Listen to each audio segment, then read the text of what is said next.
Hari itu, hutan terasa berbeda dari biasanya. Matahari menggantung tinggi di langit seperti bola api yang tak mau padam. Udara begitu panas hingga dedaunan pun tampak layu. Dan burung-burung enggan berkicau. Angin tak berani berembus, seolah takut akan membakar dirinya sendiri. Di balik semak rimbun, seekor kancil kecil dengan bulu coklat keemasan bersembunyi dari panas. Ia berjongkok, matanya menyipit memandangi tanah yang retak-retak karena kekeringan.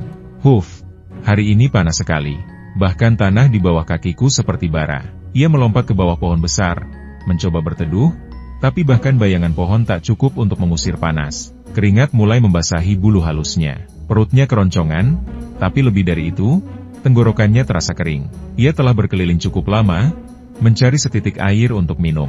Aku harus menemukan air, atau aku bisa pingsan.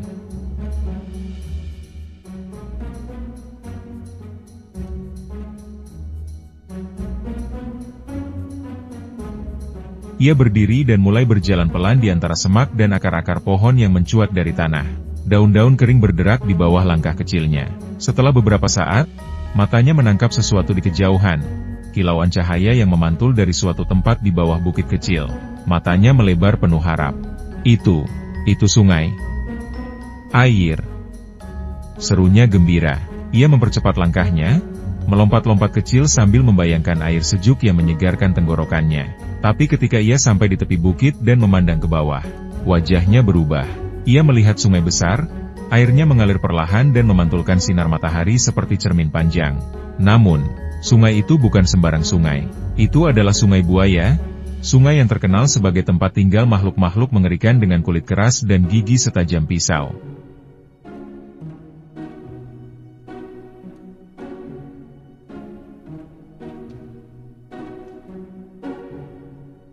Buaya-buaya lapar. Oh tidak, bisik kancil. Di balik kejernihan itu, tersembunyi bahaya. Ia melihat permukaan air tenang, tapi ia tahu, tenang bukan berarti aman. Sungai itu mungkin saja sedang mengintai, menunggu korban berikutnya. Namun, haus yang ia rasakan semakin menyiksa. Ia menatap sungai itu lama, dan kemudian, sebuah senyum kecil muncul di wajahnya. Kalau airnya tak bisa kuambil begitu saja, mungkin aku bisa mengakali penjaganya. Matanya bersinar penuh siasat. Ia bukan hewan tercepat, bukan juga yang paling kuat.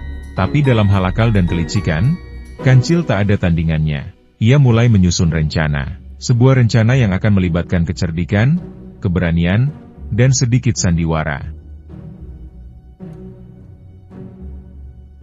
Si kancil berjongkok di balik semak, mengamati Sungai Buaya dari kejauhan. Permukaan airnya tampak tenang dan jernih, seperti kaca besar yang mengalir pelan. Tapi kancil tahu, di balik ketenangan itu, bersemayam makhluk-makhluk lapar yang sabar menunggu mangsa. Telinganya bergerak-gerak, menangkap setiap suara. Sesekali, terdengar pluk dari dalam air, disusul dengan gerakan kecil seperti ombak mini. Buaya-buaya itu tak akan muncul kalau aku hanya mengendap-endap begini. Tapi kalau aku bisa menarik perhatian mereka. Kancil menghela napas dan melangkah keluar dari balik semak. Ia berdiri tegak di tepi sungai, lalu berteriak lantang, "Wahai para buaya, aku membawa kabar besar. Keluarlah kalian semua." Hening. Air tetap bergelombang lembut. Tak ada jawaban. Wah, mungkin mereka terlalu malas, gumam kancil sambil mengangkat bahu. Tapi tiba-tiba, seret. Sesuatu muncul dari air.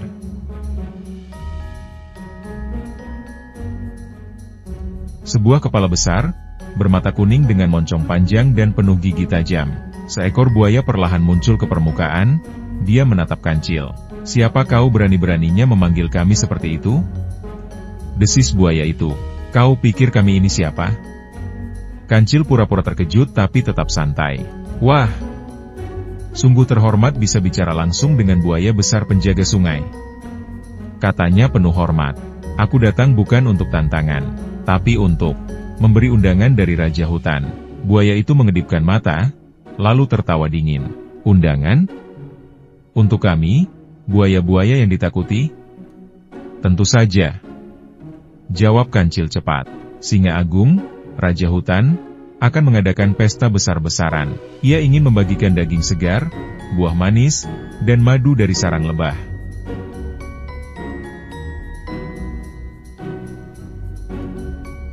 Buaya mulai tampak tertarik. Tapi, kata Kancil perlahan, karena jumlah kalian banyak dan tersembunyi, Raja ingin tahu persis berapa jumlah buaya di sungai ini. Hanya yang terdaftar akan dapat undangan. Buaya itu menatap Kancil curiga. Dan siapa yang akan menghitung kami? Aku, jawab Kancil sambil menepuk dadanya kecil. Aku utusan resmi dari kerajaan hutan. Buaya besar mengangguk pelan. Kalau begitu, aku akan panggil yang lain. Tak lama kemudian, sungai itu bergemuruh. Dari balik air muncul buaya demi buaya. Besar, kecil, tua, muda. Mata mereka menyala, penasaran dan lapar. Tapi kali ini bukan karena ingin memangsa, melainkan karena tertarik pada pesta yang dijanjikan. Kancil tersenyum puas. Sekarang, tinggal jalankan rencanaku. Setelah semua buaya muncul ke permukaan, sungai itu kini seperti berubah wujud. Bukan lagi arus tenang, melainkan hamparan punggung bersisik yang saling berdempetan. Ada yang membuka mulut, memperlihatkan gigi-gigi tajamnya. Ada yang melirik Kancil dengan penuh selera. Tapi tak satu pun dari mereka menyadari bahwa mereka sedang masuk dalam permainan seekor binatang kecil nan cerdas. Baiklah, ujar buaya besar yang menjadi pemimpin. Kami sudah berkumpul. Sekarang, apa selanjutnya? Kancil melangkah maju dengan gaya seorang penjaga istana agung. Ia menegakkan tubuh, menaruh tangan di belakang, dan berbicara seolah sedang memberi perintah kepada para prajurit.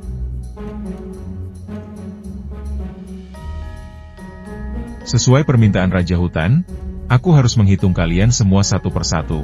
Tapi, karena kalian tinggal di air, aku harus melompati punggung kalian sambil menghitung agar bisa sampai ke seberang sungai. Beberapa buaya saling melirik. Melompat di atas kami? Tanya satu buaya kecil. Bukankah itu berbahaya? Untukmu? Kancil tertawa kecil. Oh, aku percaya kalian tidak akan memangsa utusan raja, bukan? Katanya sambil mengedipkan mata. Buaya besar mengangguk.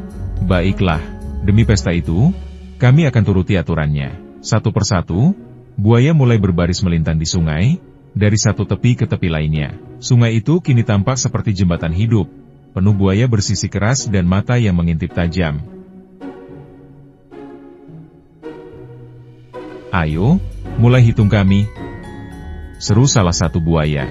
Kancil berdiri di ujung sungai, menatap jajaran buaya seperti seorang jenderal yang akan memimpin pasukan.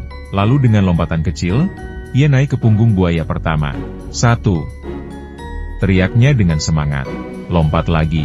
2. Lompat lagi. 3. Semua buaya tampak bangga dan senang dihitung. Mereka merasa penting. Mereka merasa akan segera mendapatkan kehormatan dari Raja Hutan. Dan Kancil? Ia terus melompat dengan cepat, menyebut angka-angka dengan suara lantang sambil tersenyum licik dalam hati. 4. 5. 6. Di tengah perjalanan, ada buaya yang bertanya, kapan pesta ini akan dimulai?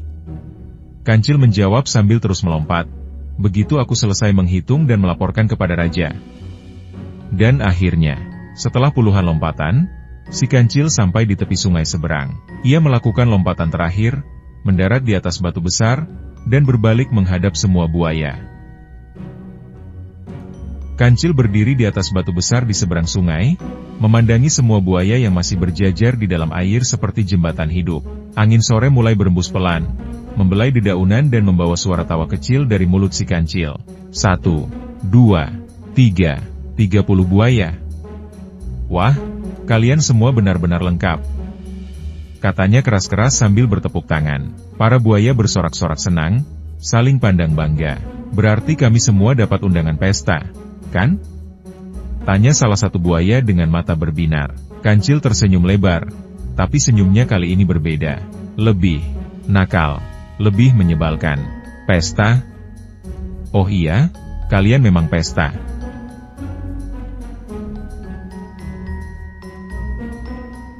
Tapi bukan pesta makan malam, pesta kebodohan. Seru Kancil sambil tertawa terbahak-bahak. Kalian pikir aku mau menghitung untuk undangan? Hah! Aku cuma ingin menyeberangi sungai ini karena haus. Mata para buaya melebar. Wajah mereka berubah dari bangga menjadi murka. Kamu menipu kami. Raung buaya besar, suaranya menggema di sepanjang sungai. Yap! Dan kalian semua terlalu mudah dibohongi. Terima kasih ya, sudah jadi jembatan terbaik. Jawab Kancil sambil melambaikan tangan. Lalu ia menoleh ke arah hutan yang lebat di seberang. Tak jauh dari tempatnya berdiri, terlihat mata air jernih, memantulkan cahaya sore. Kancil langsung berlari ke sana. Ah, air segar. Akhirnya, ia minum sepuasnya, mencipratkan air ke wajah, bahkan berendam sejenak.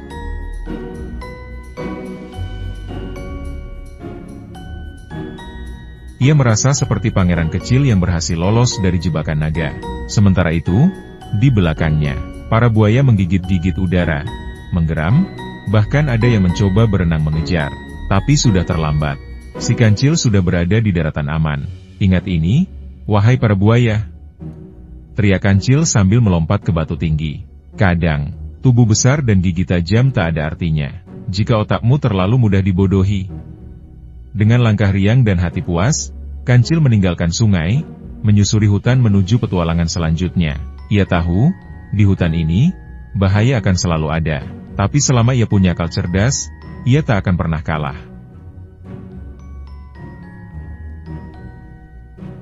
Terima kasih sudah ikut perjalanan seru bareng Urban Journey. Jangan lupa like, share, komen, dan subscribe biar nggak ketinggalan petualangan seru selanjutnya. Aktifkan lonceng, karena setiap tempat punya cerita, dan setiap perjalanan punya makna. Sampai ketemu di video berikutnya.